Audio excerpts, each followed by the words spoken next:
sekarang dan selama-lamanya. Inilah Injil Yesus Kristus menurut Santo Lukas. Dimuliakanlah Tuhan. Sekali peristiwa, Yesus menyampaikan perumpamaan ini kepada murid-muridnya. Dapatkah orang buta menuntun orang buta? Bukankah keduanya akan jatuh ke dalam lubang? Seorang murid tidak melebihi gurunya, tetapi orang yang telah tamat pelajarannya akan menjadi sama dengan gurunya. Mengapa engkau melihat serpihan kayu di dalam mata saudaramu, sedangkan balok di dalam matamu sendiri tidak engkau ketahui? Bagaimana mungkin engkau berkata kepada saudaramu, "Saudara, biarlah aku mengeluarkan serpihan kayu yang ada di dalam matamu," padahal balok yang di dalam matamu tidak engkau lihat? Hai orang munafik, keluarkanlah dahulu balok dari matamu, maka engkau akan melihat dengan jelas untuk mengeluarkan serpihan kayu itu dari mata saudara.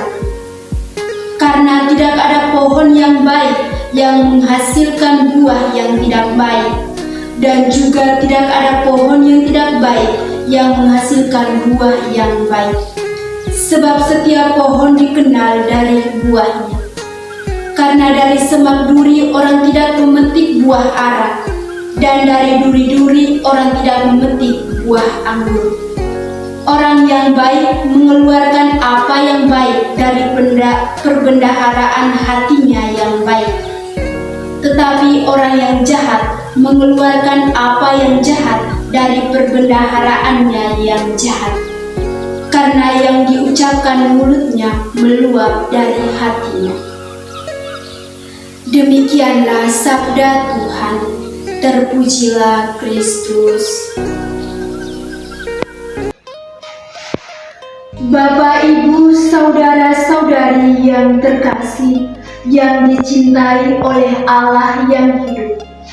Hari ini kita memasuki hari Minggu biasa yang ke-8. Melalui sabdanya, Tuhan mengingatkan dan mengajarkan kepada kita betapa pentingnya untuk melihat ke dalam diri kita masing-masing. Dalam perjalanan hidup dan panggilan kita kerap kali mampu melihat serpihan kayu yang ada dalam diri sesama, tetapi kita tidak bisa melihat balok yang ada dalam diri kita. Balok yang sering ada dalam diri kita adalah kesombongan, ketidakjujuran, kecurangan, dan lain sebagainya. Kita melihat segala sesuatu yang dilakukan dan dimiliki oleh sesama adalah suatu kekurangan. Karena pada dasarnya kita tidak suka jika orang lain lebih dari diri kita. Yang kita inginkan agar kita selalu diutamakan dan disanjung-sanjung dengan kelebihan kita. Dan jika kita tidak mendapatkan itu, berarti kita selalu melihat sesama dengan pemikiran-pemikiran negatif kita.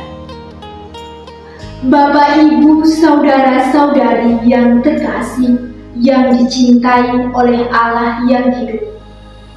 Terkadang kita tidak suka dan iri jika sesama kita memiliki sesuatu yang lebih, sedangkan kita tidak memiliki kelebihan itu. Kita selalu cemburu dan melihat itu adalah sesuatu yang tidak baik. Padahal sebenarnya yang dilakukan oleh sesama itu adalah perbuatan yang baik. Itu terjadi karena rasa cemburu dan iri hati lebih besar dari kasih.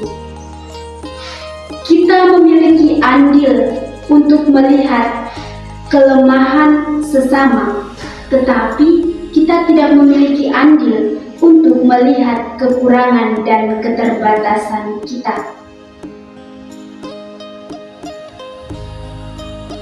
Bapak, Ibu, saudara-saudari yang terkasih, Orang-orang seperti ini adalah tipe-tipe orang yang tidak tahu bersyukur akan apa yang ia miliki.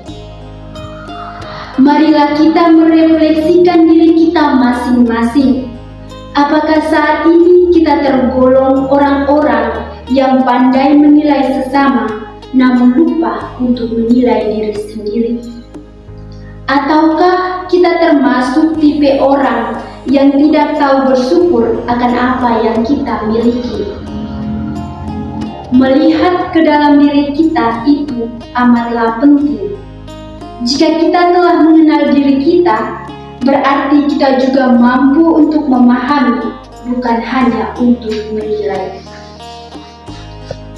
Bapak, Ibu, saudara-saudari yang dicintai oleh Allah yang hidup, marilah kita belajar untuk berpikir positif tentang sesama.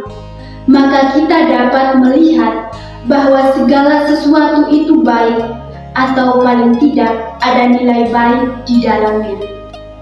Ingat, Yesus sendiri mengatakan, orang yang baik akan mengeluarkan barang yang dari perbendaharaan hatinya yang baik. Tetapi orang jahat mengeluarkan barang yang jahat dari perbendaharaan hatinya yang jahat. Marilah kita berlomba-lomba untuk melakukan yang baik untuk diri kita sendiri dan juga untuk sesama. Semoga amin.